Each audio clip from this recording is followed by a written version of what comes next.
आपने कहा जनाब कि यहाँ पे कुछ और लोग भी जेलों में पड़े हुए हैं, शाहमद कुरैशी साहब हैं, उमर सरफराज चीमा हैं, इजाज चौधरी साहब हैं, यास्मीन राशिद साहब हैं, उनके हवाले से भी अलीमा खान साहबा जो हैं या बाकी लोग जो हैं या पार्टी ओवरऑल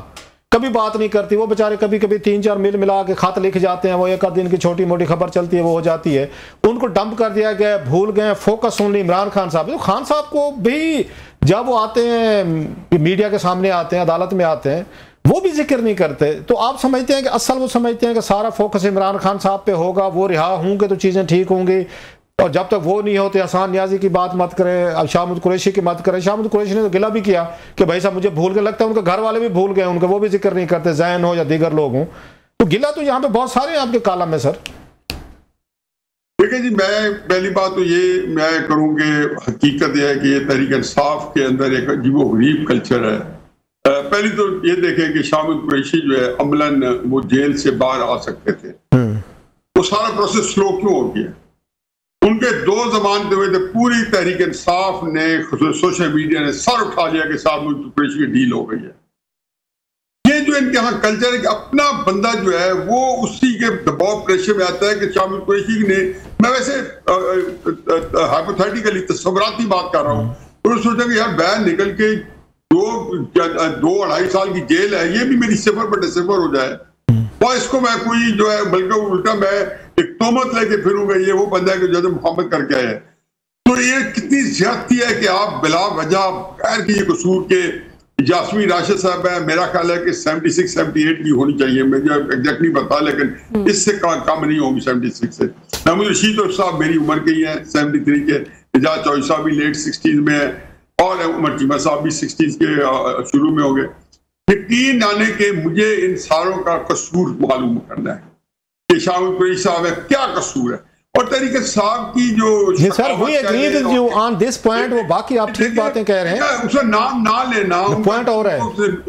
ना बनाना, बल्कि मैंने कहा जी कि तहरीक साहब ने कहा कि मेरा तुम्हें बेटा ये ना कहें, लेकिन हकीकत यह है कि जब भी सेशन के साथ को बंदा उसके ब्याह में बात करना आता है, उन्हें कहा जी इमरान खान साहब ने कहा है कि मुझे बेशक ना छोड़ो, एक जेस्चर दे दो, मेरे बंदे सारे छोड़ो।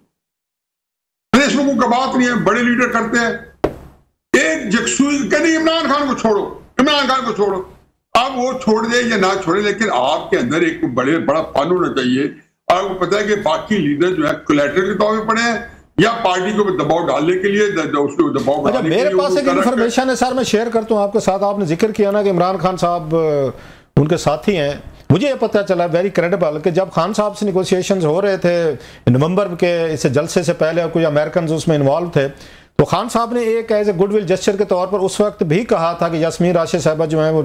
शी इज़ नॉट वेल, तो उनको आप हॉस्पिटल शिफ्ट करें। तो उनके कहने पर ही एस्टेब्लिशमेंट ने या वट एवर जो भी फोर्सेस थी उन्होंने ये बात मानी और उनको शिफ्ट किया गया था वहाँ पे। और खान साहब से कुछ 4-5 बातें तय हुई थी, खान साहब ने कुछ 4-5 मनवाई थी, कोई उन्होंने मनवाई थी, सो डील वाज ऑलमोस्ट देयर, बातें हो रही थी, जिसमें सबसे पहले यास्मीन राशिद साहबा का खान साहब ने कहा था, मुझे किसी बंदे ने बताया है, वो कहते हैं फिर वही ट्विटर, तो फिर वही मतलब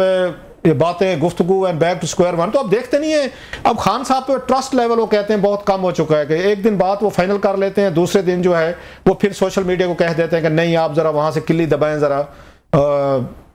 तो ये खान साहब का क्या आप समझते हैं? मुज़ाकरात भी हो रहे हैं, बातें भी मानी जा रही हैं, मनवाई भी जा रही है, उनके भी मानते हैं, अगले दिन फिर खान साहब वो रिवर्स गियर में चले जाते हैं। सर मैं तो हकीकत है बहुत फिक्रमंद हूँ कि उनको बिल्कुल कॉम्प्रिहेंशन है ही नहीं, उनका मांग जो सामने के लोगों से है, मतलब कि कत्ता नजर कितने बुरे हालात हो जाए खान साहब को हम हैंडल कर सकते हैं, कितनी एडवर्स कंडीशन हो जाए, कोई जंग हार जाए इंडिया से, कोई अभी भी जो नया को एडवेंचर करने जा रहे हैं उसमें उनको बहुत बुरी हसीमत उठानी पड़े, खान साहब को हैंडल कर लेते हैं। दोबारा दोहराऊंगा, इनको ये पता ही नहीं है कि जी खान साहब को हैंडल करने के लिए जो इंस्टीट्यूशन जो है वो मुतारिक है। क्या थकोगे भाई, बाजवा साहब ने आपको निकाला था, आसमुनी साहब ने नहीं निकाला था, और कोई भी बन जाता, शायद अभी भी बन जाता, आपके ऊपर यही होता, और इसके बाद भी जो बंदा आएगा आपके साथ यही रवाना रखा जाएगा। ये बात अगर आप कन्विंस हो जाए तो फिर पता है नवंबर के महीने में मैं आपको उसमें मजीद ऐड करूं, बिल्कुल बात आखिर तक पहुंच गई। खान साहब ने क्या कहा, उसने कहा देखिए बात ये ट्रंप जीती है, ये मैं एग्जैक्टली आपको कोर्ट एंड कोर्ट में आ जाए कि ज़ाहिर है 3 जगहों से बात आए तो उसमें फिक्रों की साख तो बदल गई होगी कि खान आ गए और वो कह रहे हैं कि बिल्कुल आप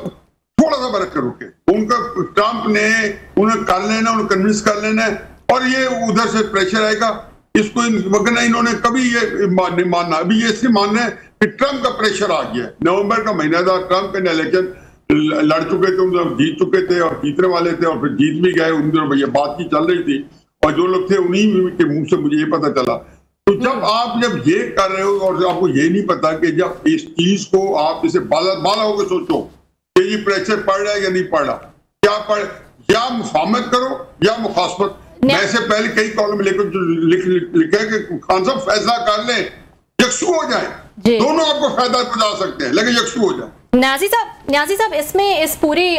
पीटीआई की जो सिचुएशन है इसमें एक इंटरेस्टिंग कैरेक्टर गंडापुर साहब हैं। कोई ना कोई जो है बात कर देते हैं, कोई ना कोई कंट्रोवर्सी सामने आ जाती है। इस वक्त 2 ऐसी खवातीन जो कि खान साहब के बहुत करीब हैं, बुशरा बीबी जिन पे वो बेहद ट्रस्ट करते हैं, ये बार बार वो प्रूव कर चुके हैं, और अलीमा खान साहिबा जो उनका मैसेज लेकर आती हैं, वर्कर्स तक उनका मैसेज पहुंचाती हैं, एक अहम कैरेक्टर हैं इस वक्त। इन दोनों से जो है वो गंडापुर साहब दुश्मनी ले चुके हैं, दोनों के ही टारगेट पे जो हैं वो इस वक्त गंडापुर साहब हैं। कितना सर्वाइवल आपको नजर आ रहा है गंडापुर साहब का और किस हद तक आप रेट करेंगे कि उनके हालात जो हैं वो बहुत ही बुरे हो चुके हैं जहां वो इन दोनों खवातीन से जो है वो खतरा मोल ले लिया है उन्होंने? पहली बात तो यह है कि मैं आपको एक हतमी बात तो मैं नहीं कर सकता हूँ, लेकिन ये मैं आपको बता दूं कि बुशरा बीबी से उनकी दुश्मनी नहीं है। अच्छा, एक ठीक है कि बुशरा बीबी साहबा ने सियासत को गैर शास्त्री तरीके से हैंडल किया होगा वहां पे, लेकिन उसके अंदर एक इनसिंसियरिटी का या अंदर से एक दूसरे के खिंचाव का या एक दूसरे के मुकाबले हमें आने की कैफियत नहीं थी। ये मतलब बस हो सकता है कोई कहा होगा कि मुझे बीबी ने मुझे फलां मौके पे शख्सियत बात कर दी। अलीमा बीबी के साथ उनका ट्रस्ट डेफिसिट है, एक बाहमी एतमाद का फुकदान है और ये इसका इजहार को अभी नहीं हुआ। ये तो 5-6 महीने पहले की खेचतानी हो चुकी थी, इसी तरीके से लफ्जों की जंग हो चुकी थी। इससे पहले गौहर के बारे में, गौहर को तो मुंबई पे खड़े होकर एक दफा अलीमा बीबी ने प्रेस के सामने एम्बेरस कर दिया था। तो वो एक उनका रवैया तरीकेकार है, सियासी गैर सियासी मैं उसमें नहीं पढ़ना चाहता हूँ, लेकिन जो अलीमा साहबा का पीके की क्यादत या कायदीन के साथ जो मामला है वो तो उनके अंदर एक दूसरे के सामने लिए मैं अगर दुश्मनी का लफ्ज सकता है तो एक तनाव का लफ्ज अगर बहुत नरम है तो बिटवीन एक ऐसा टकराव की कैफियत है कि वो एक दूसरे को उसी की तो नेगेट करके अलीमा साहबा का जो है एक इमेज अच्छा हुआ है कि लोगों का ये ख्याल है कि अलीमा बीबी इमरान खान साहब को सौदा नहीं करेंगी,